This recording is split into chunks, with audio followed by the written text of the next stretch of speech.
Hello everyone and welcome back to our channel. In today's tutorial, I'm going to show you how to use eBay for dropshipping. Want to start a business without holding any inventory? That's exactly what dropshipping allows you to do.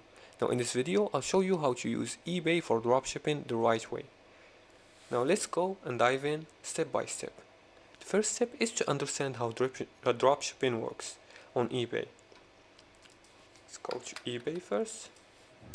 Make sure you log in using your accounts, your eBay accounts credentials.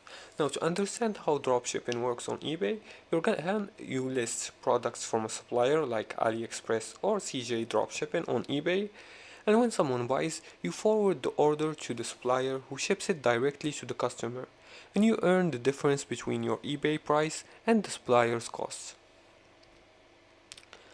Now, you're gonna have to find a trusted supplier. Use platforms like AliExpress, CJ Dropshipping, Banggood, or US-based wholesalers. Sellers. Make sure they ship on time and offer order tracking. The thing you want to do is to list products on eBay, and you can use eBay sell form or dropshipping software like AutoDS, DSM tool, or Tech Analytics, and include high quality images, product details, and a realistic delivery time. Also, handle orders manually or automatically. You can choose. Once a buyer orders from you, you place the order with your supplier, or you can use automation tools to sync tracking and auto order.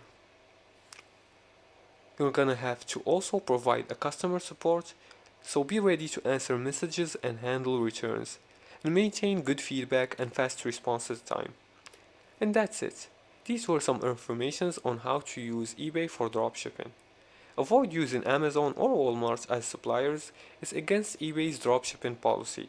And always check shipping time before listing an item, and choose fast suppliers with tracking to avoid buyers' complaints. And that's it for today's tutorial. If you liked this video and found it helpful, please like and subscribe, and feel free to leave comments below the video if you have further more questions about this topic. Thanks for watching, and see you again in the next tutorial.